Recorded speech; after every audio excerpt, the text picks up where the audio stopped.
E aí, investidores, hoje nós vamos falar do Kizu 11. Acabou de sair o relatório gerencial do mês de junho de 2022 e tem muita novidade por aí. Se esse conteúdo te ajudar, eu peço para você se inscrever no nosso canal, curtir o vídeo, ativar as notificações, porque assim o YouTube entende que é um conteúdo relevante e divulga para mais pessoas.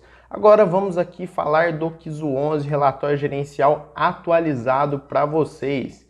Muita informação interessante, pessoal. Primeira coisa que a gente vai começar comentando aqui em relação a algumas atribuições aí do fundo. Ele é gerido pela Quilima Gestão. Ele tem o público-alvo aí para todos os investidores, então qualquer pessoa pode investir no fundo imobiliário. Ele teve a sua data de início aí lá em outubro de 2020 e ele começou a negociar na Bolsa de Valores em janeiro de 2021. Taxa de administração de 0,60% ao ano e o prazo do fundo ele é indeterminado.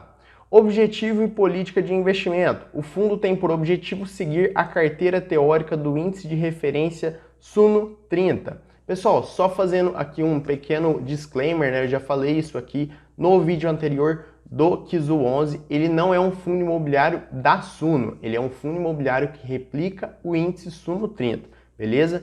Então é só para que vocês entendam. E já que a gente já está falando aqui do Suno 30, vou explicar rapidamente o que é o índice Suno 30. O Suno 30 nasceu com o objetivo de entregar um índice eficiente e descomplicado para os investidores do mercado de fundos imobiliários. O índice da Suno reflete o desempenho dos fundos imobiliários modernos, sendo composto por 30 fundos que sigam 4 critérios simples. Vamos ver quais são. O fundo deverá fazer parte da composição do IFIX, o principal índice de fundos imobiliários que nós temos. O fundo não poderá ser um FOF, ou seja, um fundo de fundos. O fundo não poderá ser um fundo monoativo, que tem apenas um ativo. E o fundo deverá ter um dividend yield maior que zero nos últimos 12 meses. Ou seja, para fazer parte do Suno 30, o fundo imobiliário tem que ter pago dividendos nos últimos 12 meses. Então, pessoal, esse aqui são os critérios para fazer parte aí do índice Suno 30. Beleza? Entendido isso, entendido já que o Kizu 11 ele replica a carteira teórica do índice Suno 30. E apesar, pessoal, do fundo ele replicar uma carteira teórica, ele não tem a sua gestão passiva. É comum, né, quando um fundo imobiliário replica um índice, ele ter a sua gestão passiva. Mas no caso do Kizu 11, ele replica um índice, mas tem uma gestão ativa. E uma novidade muito interessante é que ele vai distribuir nesse mês de julho 10 centavos por cota. A gente já vai entender por que ele aumentou esse dividendo, essa distribuição de dividendo de uma forma tão repentina.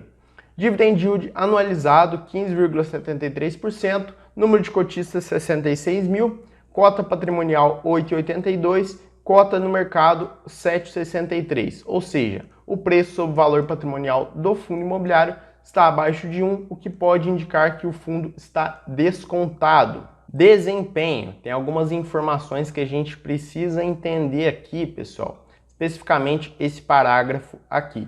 No Brasil, o pacote de alterações nos impostos levou à revisão do IPCA para a faixa de 7% em 2022 e 5% para 2023. Ou seja, pessoal, a previsão é que o IPCA, a inflação, ela esteja com uma tendência de queda. Mas, neste caso, esperamos uma alta da Selic de 0,25 pontos percentuais no Copom de agosto, algo que levará a taxa Selic para 13,5% ao ano. Contudo, uma alta de 0,5 pontos percentuais não está descartada, o que deixaria a taxa base de juros em terreno ainda mais fortemente contracionista com os fundos imobiliários. Como sabemos, em um primeiro momento, os movimentos na taxa básica de juros pressionam os preços de fundos imobiliários no mercado secundário em cenário inflacionário com riscos geopolíticos e de juros no exterior. Vou trocar em miúdos aqui para vocês. A previsão da inflação é reduzir. 2023 é para estar reduzindo. A previsão da taxa Selic é para aumentar mais um pouco.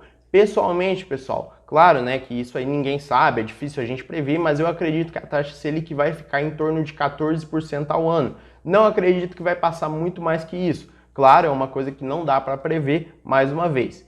E como dito aqui, né, a taxa Selic ela é geralmente inversamente proporcional ao preço dos fundos imobiliários, principalmente fundos de fundos, pessoal. Eu já falei isso, volto a reforçar. Fundos de fundos são beta positivo. Quando o mercado tem uma tendência de queda, eles caem mais que a média do mercado. E o inverso também é verdade. Só para que vocês entendam. Então, assim, você que investe em fundos imobiliários tem que ter isso na cabeça. Não só em fundos imobiliários, em ações, em renda variável de modo geral.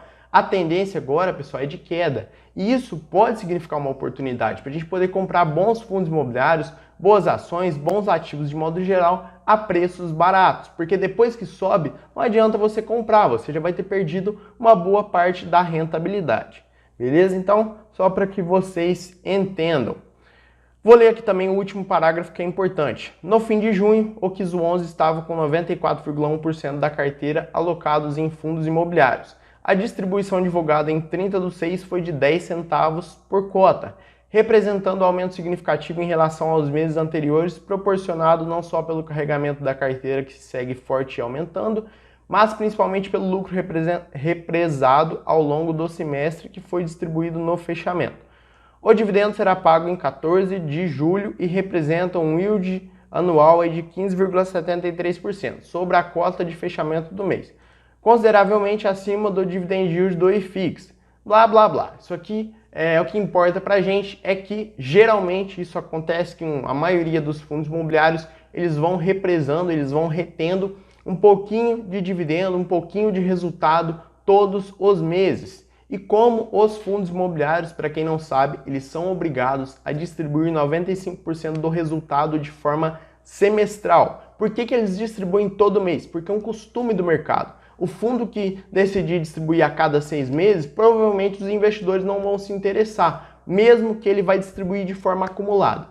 Então, é um costume do mercado distribuir todos os meses. Mas o que importa é que os fundos eles vão retendo um pouquinho de resultado todo mês e a cada 6 meses eles dão aquela porrada de dividendos para cima. Continuando, vamos falar um pouquinho aqui do desempenho do fundo em relação aí aos cotistas, vem aumentando, pessoal. Preço de mercado aí, considerando o preço da cota, né, 337 milhões. Volume de negociação aí também, ok, não tem muito problema com liquidez nem com negociação, beleza? Desempenho. No mês de junho, vimos a base de cotistas do KIZO 11 crescer novamente com aumento de 5,72% em relação ao mês anterior. Então, pessoas físicas representando 93% dos investidores aí do fundo imobiliário, instituição financeira 1%, fundos de investimentos 3%, pessoa jurídica não financeira 3%. Então, a maioria esmagadora são pessoas como nós, pessoas físicas.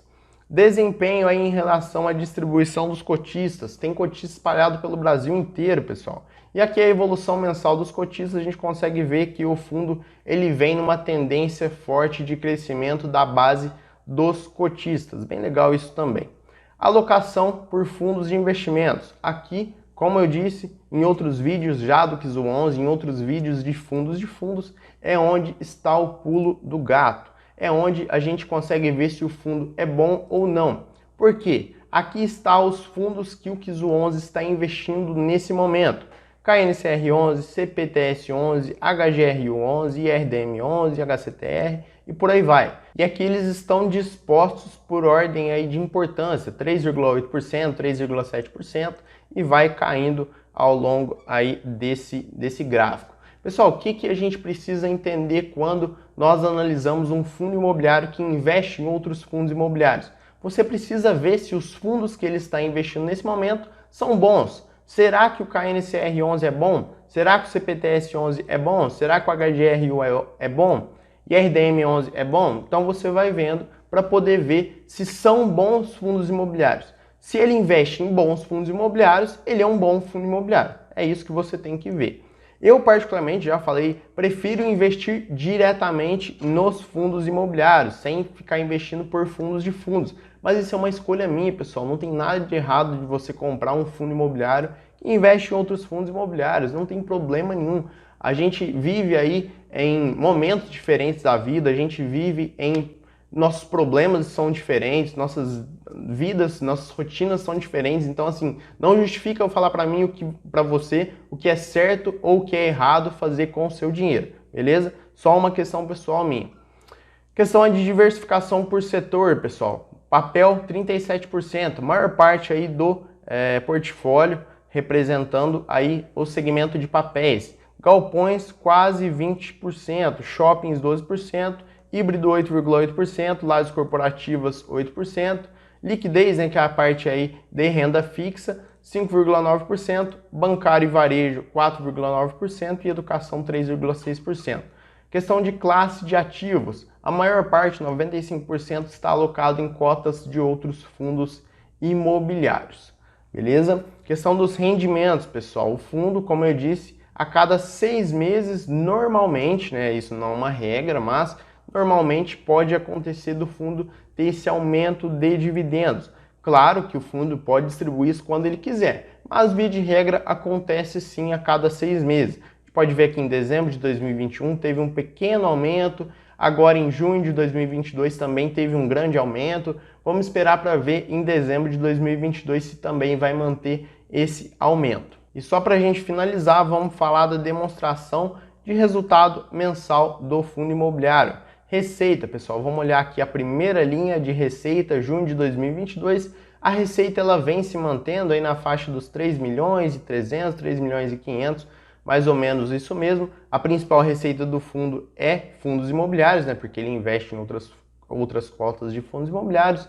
Ele tem uma pequena parcela aí de renda fixa também, que é o caixa provavelmente do fundo.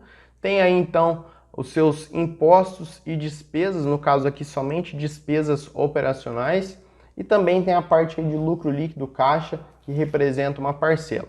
Ajuste na distribuição, é isso aqui que eu falo para vocês, pessoal. Normalmente o fundo ele vem retendo um pouco, aí ele vai fazendo ajustes negativos ou positivos de acordo com o que a gestão, de acordo com o que o fundo ele julga ser pertinente. Então, ao longo dos meses, ele faz aí alguns pequenos ajustes, segura, retém uma parte do resultado, chega aí em alguns determinados meses ou em alguns determinados períodos, o fundo ele aumenta, ele faz um ajuste positivo na sua distribuição, o que aumenta a distribuição e o que aumenta, consequentemente, também o resultado por cota. No caso aqui, a gente pode ver essa diferença absurda do mês de maio para o mês de junho de 2022 e também os outros meses anteriormente, né?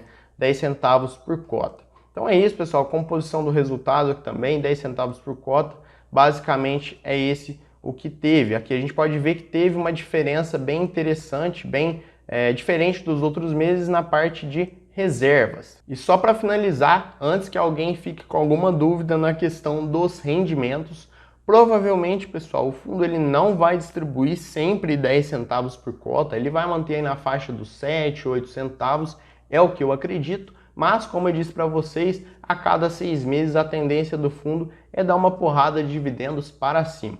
E eu vou ficando por aqui. Se você gostou do vídeo, mais uma vez eu peço seu apoio, é muito importante pra gente. Se inscreva no canal, não custa nada, é só clicar aqui em inscrever-se, curtir o vídeo, ativar as notificações, você não vai perder nada por isso. Vou ficando por aqui, um abraço e até o próximo.